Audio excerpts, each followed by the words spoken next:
Okay, now today we're going to hear about important topics that impact many of us. And I first heard Dr. Scott Kuwada at a local meeting, Kuwada, at a local meeting. I was impressed by this proud JABSOM alum, by his knowledge about issues that I think many of us confront, and increasingly so as we age. So today he has focused his talk on maturing adults. And I'm sure that includes all of us, except for those that got the extra years. And also, I should say, hey, Jim, this is Jim's birthday, so he's a lot younger than he really is, because he had his hand up the whole time. So please welcome Scott.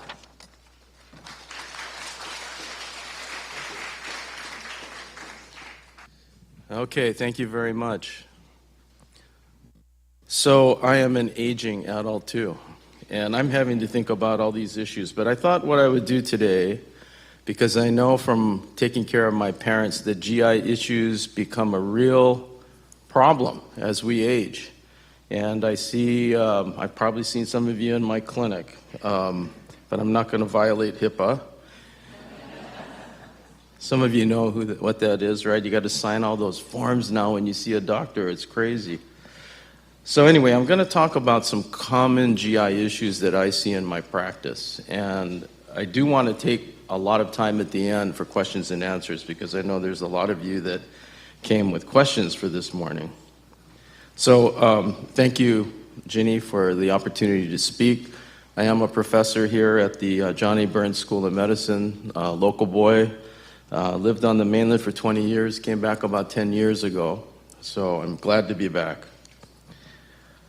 So just a little bit of anatomy about what we're going to be talking about today. I'm not going to spend a lot of time with this. I think most of you know the main parts of our digestive tract, but for those of you that wonder what I do in my job, I basically take care of everything from the esophagus through the rectum.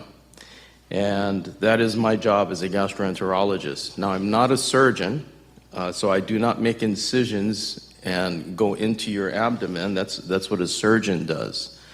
But I do have endoscopes. So I have very flexible cameras that we can use under sedation. I can go in through the mouth. I can go in through the rectum. We have ultrasound probes now on the tips of our scopes. We can also put instruments back into the bile ducts to go into the liver. So we can get there if we can get through an opening. So the first thing I want to talk about is gastroesophageal reflux disease. Some of you may know the acronym GERD. Most of you know what heartburn is, because 10 to 15% of the US has symptomatic heartburn. And that's a burning pain or discomfort that kind of goes from the pit of your stomach up typically in the lower chest. Now, the first thing I always do when I talk to my patients that come in with heartburn is I make sure that it's not heart pain, which is angina. Nobody dies from esophageal reflux, but people can die from a heart attack. And sometimes the early warning signs are confused with heartburn.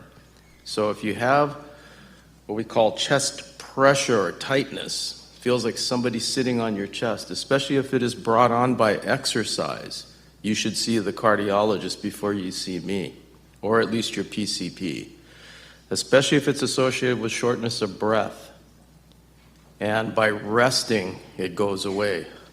That's not typically what we see with heartburn.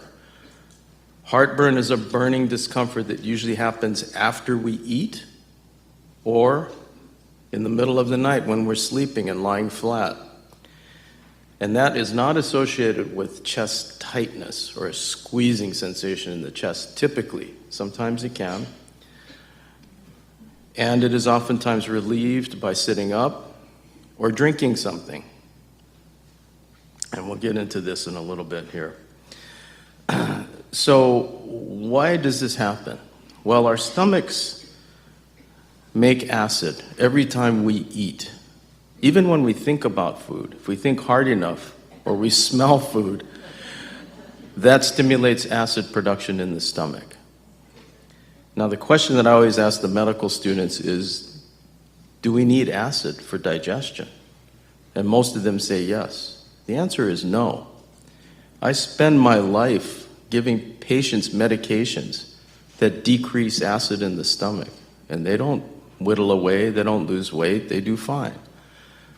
People in my father's generation who had peptic ulcer disease oftentimes had surgery on the stomach to stop acid production completely. He didn't whittle away, didn't lose weight, ate fine, was healthy. So we don't need acid for digestion. And it's not too long ago that human beings were foraging for food, right? If you think back to prehistoric times, they didn't know when the next meal was going to come, but they didn't have refrigeration and they didn't have preservatives. A lot of the food they may have eaten may have been dead animals that were contaminated. The acid in our stomach is probably there to sterilize our food. We don't need that now because we have preservatives, we have refrigeration. But once upon a time, before those things existed, which was not that long ago, right? Our bodies had to clean what was going in. Because if you take too much bacteria in, or viruses, those can cause infections, right? Some of them are pathogens. They also, we now know, if you get too much bacteria in your small intestine, which I don't have time to talk about today, it's another condition, that messes with your digestion. And so you don't digest food properly. So that's why acid is there. And the evidence for that is the only times we really see large acid production in the stomach, if we actually measure it, is after we eat. Once the meal passes through our stomach, the acid drops dramatically. Now, as shown in the picture here, the stomach makes acid. Okay, so the stomach makes acid, and at the bottom of the esophagus is a sphincter, the lower esophageal sphincter. Now, that sphincter normally is shut. The only time it opens is when we swallow. It opens up, lets the food go into the stomach, and then it shuts again. Because once the food hits the stomach, it starts pouring out acid, and then it slowly starts squeezing the contents of our stomach. And it does that to propel the food down into the intestines, where we absorb our nutrients. So the way I explain reflux disease to my patients is imagine you have a Ziploc bag, and you have a wet sandwich in that bag. And you zip up the top, but you leave only 1 inch open. You squeeze the contents, and what's going to happen? That wet sandwich is going to come out through that little 1 inch that you left behind. In patients that have esophageal reflux disease, that sphincter does not function normally. So instead of being shut most of the time, it stays open. So after you eat and your stomach makes acid and starts contracting, it starts pushing all that acidic fluid and food back up your esophagus. Now, how bad can this be? I have patients coming in that have chronic cough because that reflux is going all the way up into their throat. There's an increased risk for laryngeal cancer, so cancer of your vocal cords and your voice box in patients that have very severe reflux. That's how bad it can be. I have patients that come in with hoarseness, excessive belching, as it says here. There's some evidence that reflux disease can actually cause ear infections, sinus infections, if it's bad enough. And also tooth decay. I just saw a patient who was referred to me from a dentist because she had lost all the enamel on her teeth. And they were wondering what was causing this. And when we did our testing, sure enough, bad acid reflux. It can damage the enamel in your teeth. And it can also damage the esophagus. So the stomach is protected from acid because it has a special mucus layer that protects itself. But the esophagus is not protected from acid. So it gets burned when that acid hits it, just as it would if you put acid on your skin. So the esophagus can sometimes form strictures, which impedes food passage. And so one of the symptoms of long-standing reflux disease may be difficulty swallowing your food. And usually it's solid food, and it can get stuck. Sometimes I have to come in the middle of the night to pull food out of the esophagus when it gets stuck behind a stricture. That's how bad this problem can be. So again, 10 to 15% of the United States has heartburn at any given time. So this is an incredibly common problem.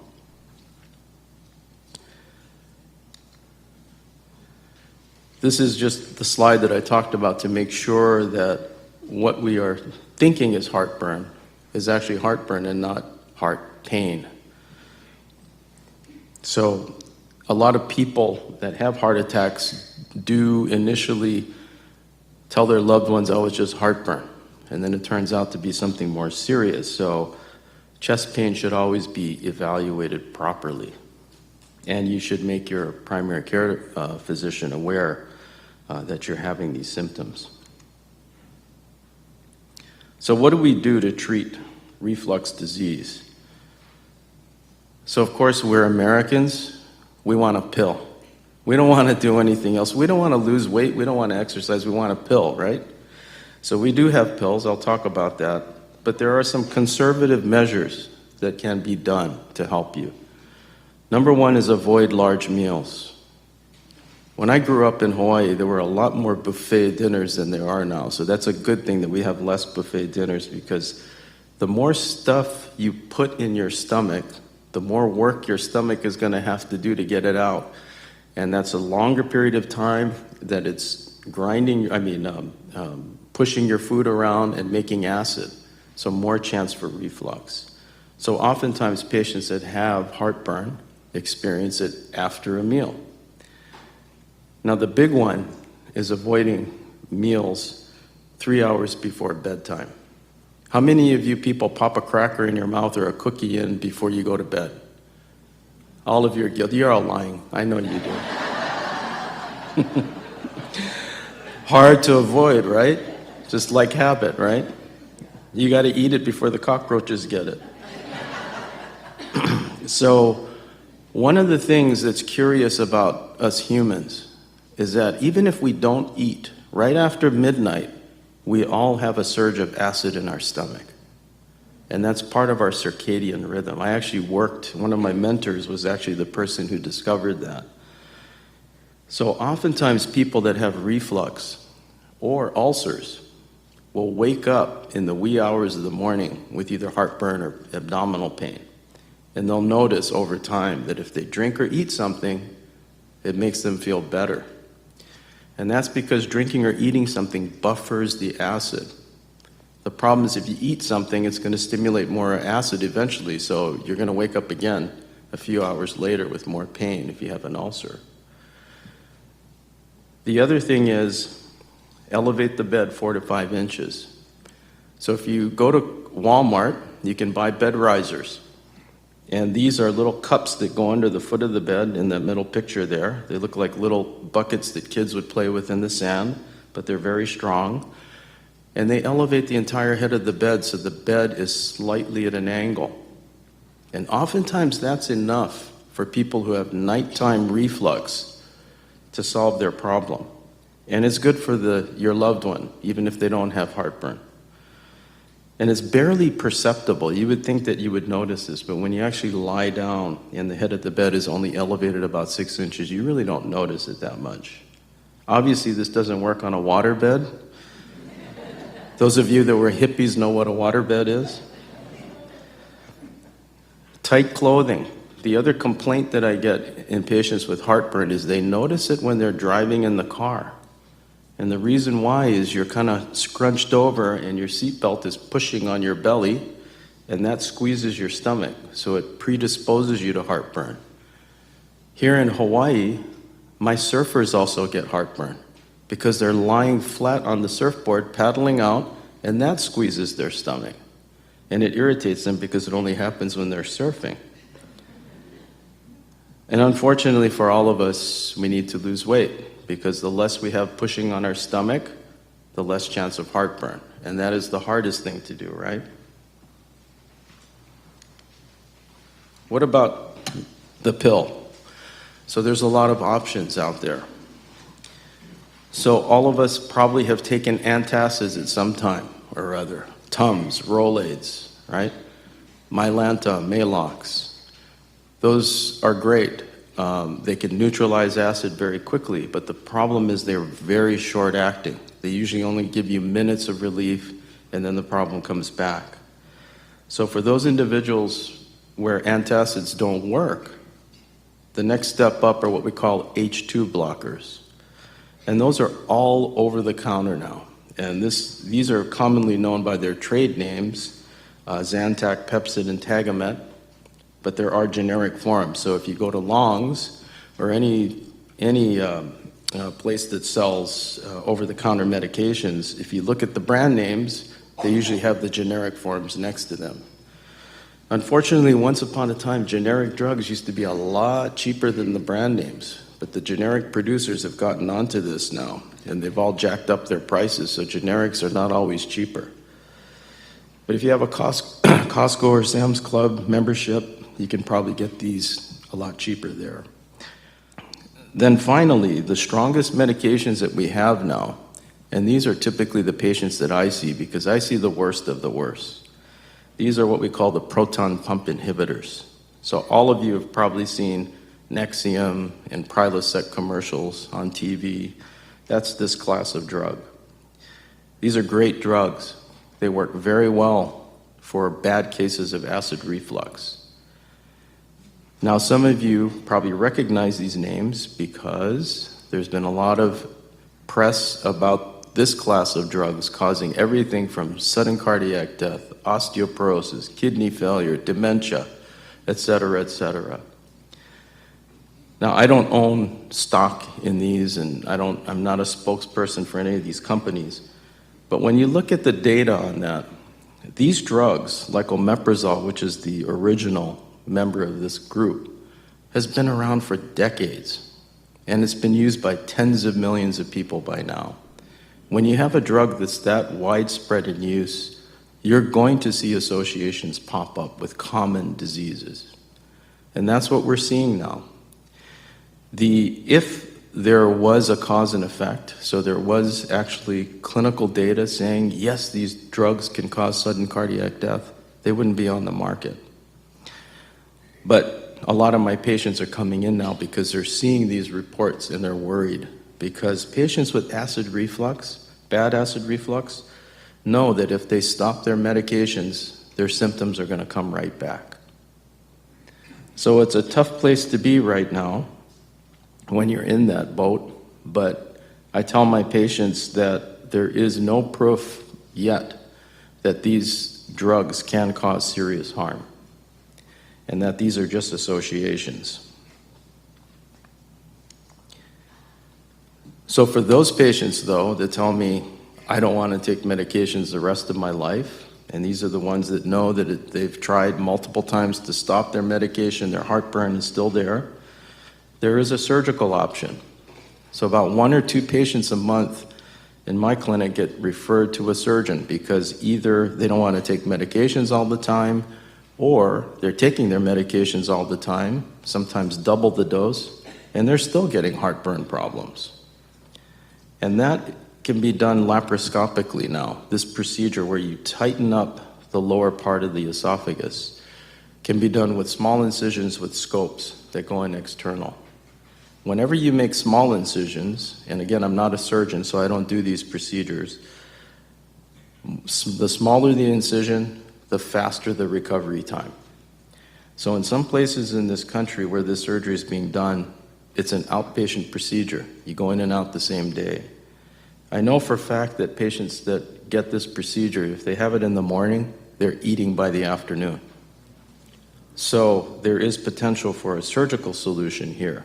This is a relatively simple procedure to do. It's called a laparoscopic Nissen fundoplication. Not Nissan like the car, but Nissen after the surgeon who invented it.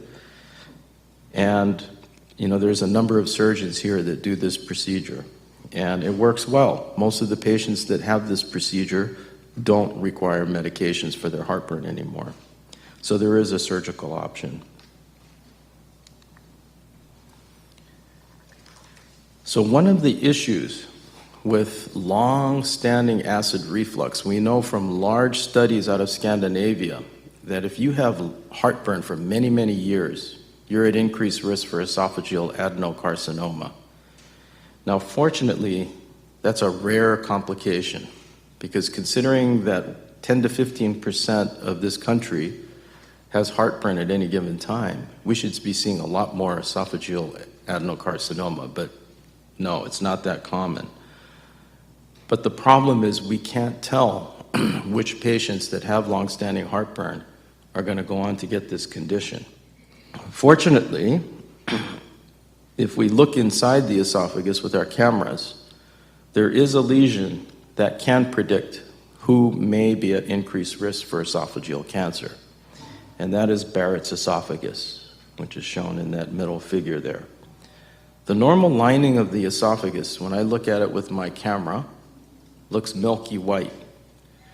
Barrett's esophagus looks like a salmon pink color, and you can see that there in that photo, that middle panel.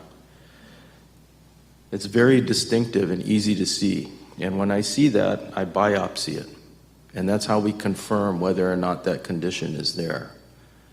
Now, all of you, before you come running to me wanting this endoscopy done for your heartburn, we usually don't do this unless you've had heartburn for 5 or more years.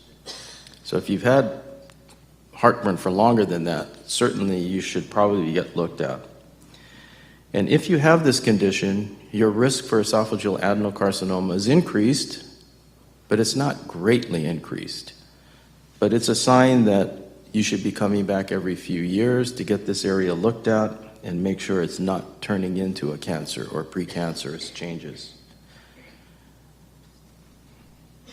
And I mentioned strictures. Anytime you have trouble swallowing your food, you should get evaluated. Most of the time it's going to be a benign stricture, but sometimes it can be the early signs of a tumor.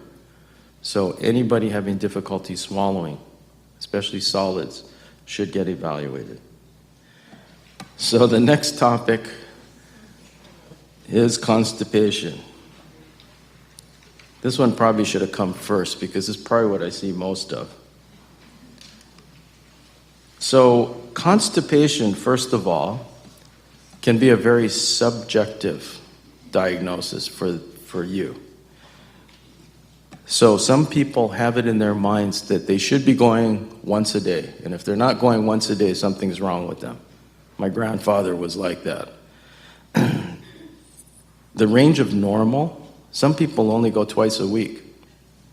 Constipation is if you can't go poop and you have symptoms like bloating or cramps, so abdominal discomfort, that is relieved by having a bowel movement. That's constipation. So if you only go twice a week and you feel perfectly fine, that's normal. That's within the normal range. But most individuals do, on average, go once a day, usually after breakfast. That's when the urge is the strongest.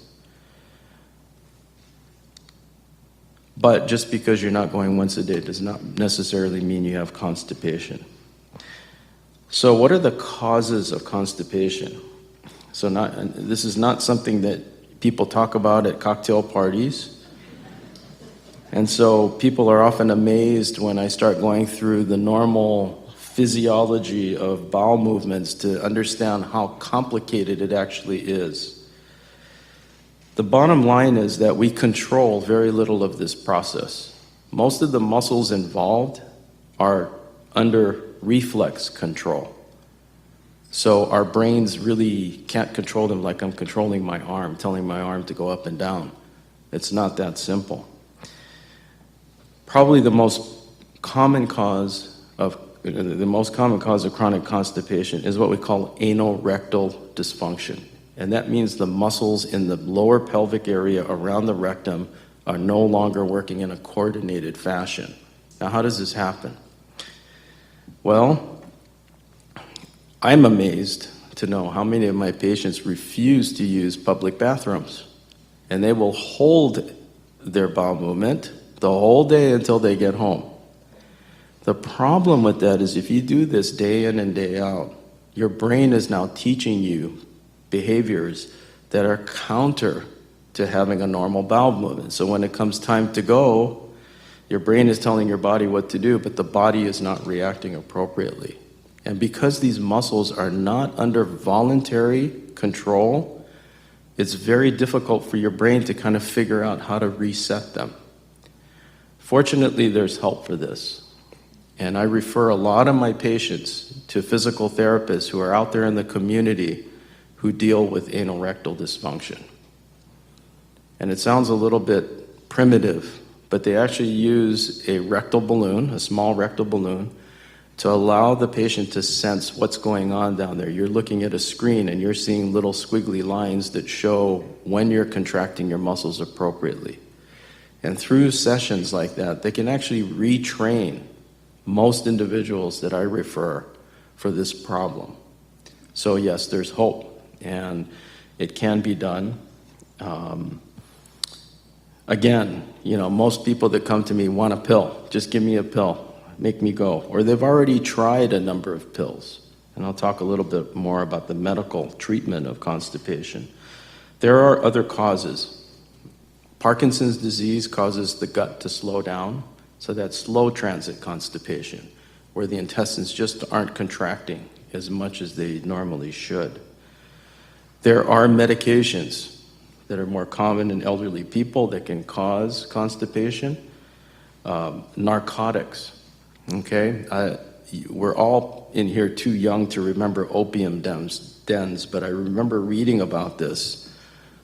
The main cause of death in the opium dens, other than overdosing from opium, was bowel obstruction. And that happened because narcotics are tremendous at slowing down the entire intestinal tract. And if you do that in the colon, the large intestine, that's not good, because the large intestine's job is to retain water. That's its main function. It's a water conservation organ. It will suck water out of your stool no matter what. So if that stool is taking too long to get out, it's going to suck it dry, and it turns into a brick, and it can't come out.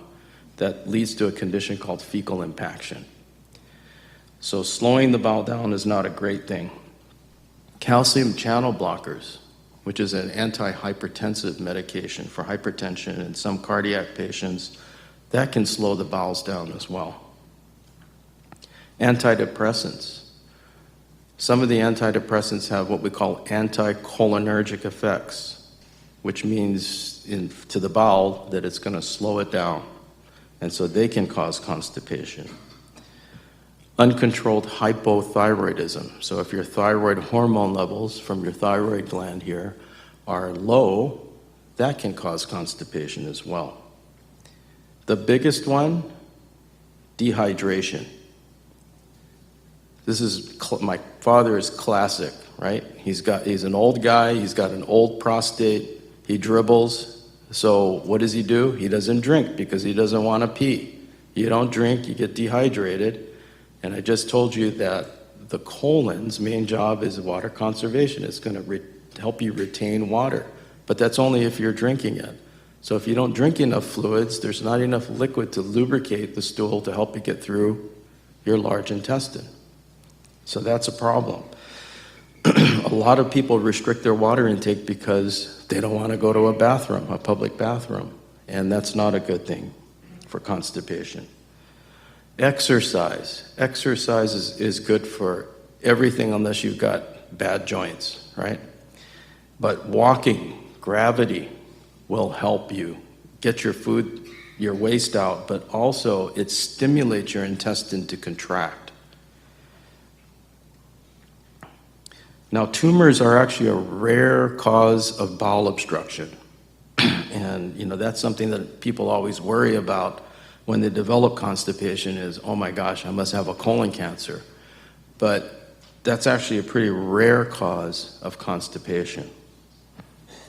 And if you've had prior surgery, sometimes stricturing from the surgery can cause difficulty evacuating.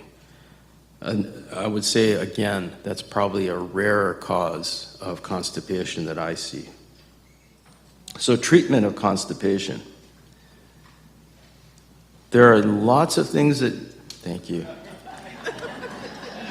I'm going to practice what I preach. I'm drinking, I'm hydrating. So, what can you do over the counter? Well, everybody knows about X-Lax, Senna, Senecot. These are stimulant laxatives. And the way they work is they cause the muscles in the bowel to contract. Now, this is okay if you do this once in a while. But if you do this day in and day out, repeatedly, eventually these drugs are not going to be effective. They're not going to work, and they're going to actually, in some cases, make the problem worse. Milk of magnesia, that works the same way. It stimulates the muscles to contract. Stool softeners, they're little gel caps. They moisten the stool, so it helps you get them out. In clinical trials, they've been shown not to be very effective. Fiber supplements. Fiber is a wonderful thing. It can make your stool harder if you're having loose stools, and it can make your stool softer if you're having hard stools. So it adds bulk to the stool, but it also draws water in to the waste, so it helps you evacuate. So sometimes fiber supplements are perfectly good for somebody with milder constipation. My favorite is polyethylene glycol, or Miralax. All of you have probably seen Miralax on the shelves. It's a white powder that has no taste or smell. It's not a stimulant laxative, so it's not going to cause all the muscles to contract in your gut, but it simply causes water to go back into your waste to kind of lubricate everything. And I like this. And so this is something that I recommend for a lot of people that have constipation. And you can buy this over the counter.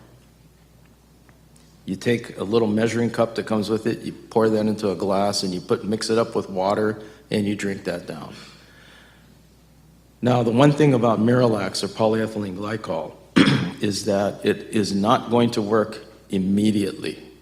It's not like these other pills that you take and within a few hours you're going to the bathroom. The response is a little slower. But I like this on a daily basis because I think it helps in the long run for people that have constipation. So that's my go-to. Now, enemas do work if you're impacted. So if you've got a solid brick that's sitting in your rectum or in the lower colon, an enema can loosen all that up and help it come out. Not always easy if you're stiff, can't reach down there. These get harder and harder to use the older we get. But enemas, sometimes we have to use those to disimpact patients. In worst case scenarios, my worst of the worst constipated patients, sometimes I end up giving them a colon prep. You know, that big jug of Go Lightly that you guys have taken for your colonoscopy? Sometimes I use that to flush people out and kind of help them reset. But once they flush out, I tell them, you have to be on a daily regimen. And that usually is putting them on Miralax every day and sometimes adding other medications as well. Now, sometimes those things don't work and we have to go to stronger agents. So fortunately, we have some medications now that are very effective in chronic constipation. A couple of these you may have seen ads for on TV, Amitiza and Linzess. These are drugs that cause water to go back into the colon. So remember I told you the colon is built to suck all the water out of the contents? This causes water to go back into the colon, so everything gets lubricated and comes out. And these drugs are very effective at doing that. Okay, the complete opposite problem, chronic diarrhea. So what is diarrhea? Again, it's a very subjective definition for most people. Anytime somebody has a watery stool, they're thinking, that's diarrhea. That's not diarrhea to me. So diarrhea becomes a problem in my mind. I start thinking about different disease processes when you have more frequent bowel movements than you normally do, and you have them for 3 weeks or more. Now I'm starting to think this is a chronic problem, and I have to think about different causes for that. The once in a while diarrhea that we get, a lot of times is from food poisoning. There's a lot of infections that we can get that attack our gut. And those usually last a couple of days and then they're gone. Sometimes you can have nausea and vomiting with those infections. Also commonly called food poisoning, right? Always terrifies me when I go into a restaurant and I go to the bathroom and there's a sign that says employees must wash their hands before going back to the kitchen. Why would they need that sign? Yes, I have seen employees go in there and come out with dry hands. And that's a lot of the way that food poisoning happens. So chronic diarrhea, I would, if you want a definition, to me is 3 or more bowel movements a day, not necessarily loose, and occurring over a 3-week period. That to me is a chronic issue, and that there are different causes for that than acute diarrhea. Now, if you are white, one of the most common causes that we see for chronic diarrhea is a condition called celiac disease or sprue. I have never seen this in an Asian, and I've tried to look for reports of this in the literature. We don't see these in non-whites. Now, this condition is an allergy to gluten, which is a protein that's found in certain types of grains like wheat, barley, rye, oats. And gluten is used as a filler in a lot of other food things. Candy bars have gluten, a lot of them. And when you have this allergic condition to that, your small intestine gets inflamed. And our small intestine is what we need to absorb nutrients. And if it gets inflamed enough, if it's severe enough, it can cause diarrhea because things going in are just passing through, they're not being absorbed. So in severe cases, patients may actually have weight loss from this condition or anemia because they're not absorbing enough iron. And this is easily diagnosed with a blood test, and oftentimes we will confirm by getting a biopsy of the small intestine. And it is treated by being on a gluten-free diet. All of you have been into stores now and know that there's a huge gluten-free section. And that can help. In severe cases, we need to use medication because no matter how hard people try to avoid gluten, they're still having inflammation in the bowel, and we have to use medications to calm that down. There is another group of people that we call gluten sensitive. So they don't have the positive markers for celiac disease, but their GI symptoms go away when they're on a gluten-free diet. So these are individuals that probably have a very mild form of celiac disease and are actually allergic in some way to the gluten. I should say that one of the things that we're very, very weak at right now in diagnosing are food allergies. We don't have good tests for that. The allergists have skin tests that they can put all over your skin and tell you what you're allergic to. I can tell you from clinical studies that have been done in GI that there's not always a good correlation between the skin test results and food allergies on the inside, in the intestines. So we do need a lot more research in that area. Now, lactose intolerance, and now shifting to all the non-white people. And that's not completely true because about 10% of whites have lactose intolerance. And it increases in frequency with age. It always amazes me, though, when I have Asian patients coming to me with diarrhea who do not know what lactose intolerance is. If you are not white, you by definition probably have lactose intolerance. Lactase is an enzyme that resides in our small intestine. All of us, whether we're white or non-white, have this when we're born. In non-white people, this enzyme starts to disappear within the first few years of life. In white people, it stays elevated. This enzyme is required to break down the principal sugar in cow's milk called lactose. If we don't have this enzyme and we take any kind of dairy product, that sugar is not going to get digested by us. Well, living in our intestines are billions of bacteria. And this is like throwing candy to them because they can utilize lactose sugar. And when they start doing this in large amounts, they start releasing substances like gas that make us bloated, and then substances that can cause diarrhea. So in somebody who has lactose intolerance, if you wake up on Saturday morning, like hopefully none of you did this today, and drank a big glass of milk, within a half an hour you would get cramping, bloating, and in some cases explosive diarrhea. And then it goes away. This is very easily treated by avoiding dairy products, which is impossible to do, right? Even if you cook with milk or dairy products, that does not break down the lactose sugar, so it's still going to be there and still cause the problem. But there are enzyme pills called lactase pills that you can buy over the counter, and you can take 1 or 2 of these before you eat. And that sometimes helps decrease the symptoms of lactose intolerance. Some people will switch to lactose-free milk, like Lactaid. Very expensive, right? So what I do is I'll take a couple of those lactase pills, put it in a little baggie, smash them up, pour that into regular milk, shake it up, and let it sit overnight. And that breaks down all the lactose sugar. The other thing you can do, though, is switch to soy milk or almond milk, and those do not have lactose in them. So that's lactose intolerance. Now, there are medications that can cause chronic diarrhea. Metformin is probably the most notorious one for causing diarrhea. So if you're constipated and you have diabetes, you're in luck, because they put you on metformin, it'll take care of your diabetes and your constipation. Antibiotics.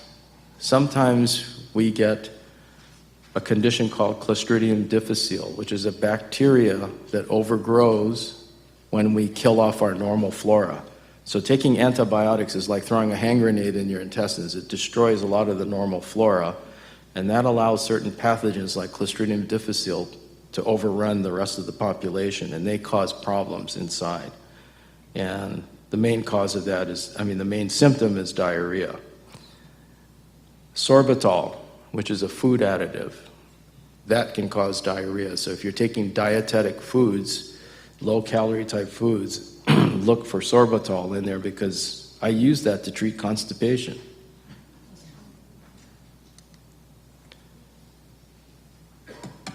So I'm going to finish up with this last point, and that is one of the things that I see patients for that are referred to me is fecal incontinence. So they're leaking stool. Now, first question I ask, especially if it's a female patient, is do you also have incontinence of urine? Because a lot of that pelvic musculature that controls our bowel movement function also controls the bladder function. And sometimes, especially in women that have had traumatic childbirth, they may actually have torn some of those pelvic muscles internally. And those patients need surgery to fix that problem. They can actually do quite well. But for fecal incontinence, one of the first things I look for in an elderly patient is to see if they have underlying constipation. So what happens with this condition, overflow incontinence, is that the stool gets impacted at the end of the colon or in the rectum, and it creates a blockage. All the liquid waste piles up behind that and starts to leak around the stool and out through the anus. And so the patient thinks, I've got diarrhea, I've got incontinence and diarrhea. But actually, what I look for is, okay, once that stool comes out, you have a bowel movement, do you still have leaking? And oftentimes the answer is no. The leaking goes away until they get backed up again, and then this problem starts over. So actually, in these patients, the treatment is not to give an anti-diarrheal agent. It's to treat the underlying constipation, help them evacuate their stool effectively, and then this problem goes away. So this is one thing that I commonly see, and it's oftentimes missed by clinicians because they don't understand this process. Well, the last section was going to be on colorectal cancer screening. I hope all of you are doing something because colorectal cancer, most of the cancers that I deal with in my profession, esophageal cancer, gastric cancer, colon cancer, liver cancer, they're all diseases of aging. So they become more frequent as you get older. Colorectal cancer is very common. It's the second leading cause of cancer deaths in this country, and it's preventable. So there's no reason why we should be getting this. So get some sort of screening. There's many different methods: stool tests, colonoscopy, x-ray, whatever it is. I would just encourage all of you to do this. We don't want to find cancers, we want to prevent them. So coming up in March, you're going to see a lot of press because that's Colorectal Cancer Awareness Month. All of you, I encourage you to talk to your physicians and make sure that your primary care providers are doing some sort of screening for you. If you have a family history of colorectal cancer, close relatives with colorectal cancer, your risk may be 2 to 5 times greater than the average population risk. So if you have that family history, you should certainly be having colonoscopy every few years.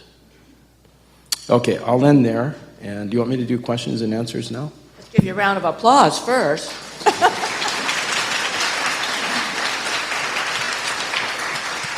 Now I have a question, because they say to stop doing colonoscopies at 75, which my son doesn't agree with because he says they're easily treated, at that point. And also, what do you think about Cologuard? So let me take the first question first. I'll repeat that. And that's, what age do we stop? What age is it no longer deemed necessary? So the U.S. Preventive Services Task Force, which was put together by the federal government, it's a group of experts that came together to comes up with recommendations every year, has said that, certainly if you're 85 or older, it's probably not worth the risk to do, or probably not worth doing because, you're probably not going to see the benefit of that. If you're above the age of 75, they're saying, talk to your physician. We need to individualize you. If you're healthy and you're 75, then yes, I would say do it because you're probably going to live at least another 10 years. You'll probably see the benefit of it. But if you have multiple medical problems, then certainly you need to talk to your physician before you do this kind of testing. Because if we're going to do the testing and we're going to find something, can we do something about it? And that something sometimes is surgery. And if you're not a good surgical candidate, then really it probably doesn't make sense to do, right? To waste your time and effort doing that.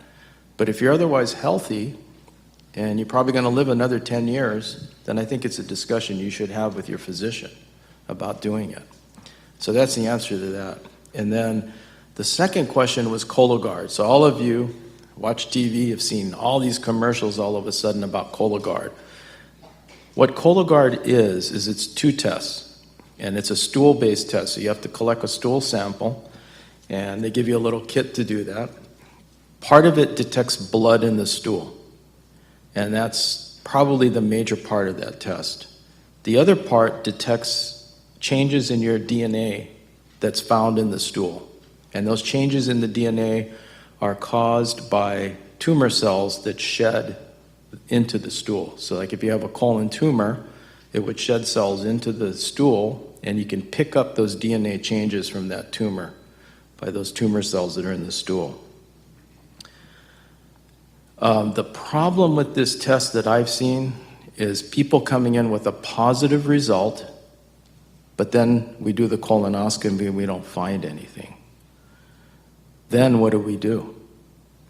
So those DNA changes that appear in the stool are not specific to the colon.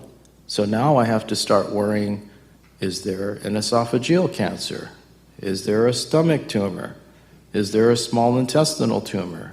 Do they have a lung tumor and they're coughing up their sputum and they're swallowing it, and I'm seeing those changes now appear in the stool? So it leads to this whole cascade of other problems when we have negative results. So I'm not completely sold on this idea, this concept of the Cologuard yet. I think that we will with time see other modalities, CT colonography, where they can use x-rays to look inside your colon. I think that has promise actually, and we'll probably see that used a little bit more in the future. But hopefully that answered your question. Let's give Scott another big hand.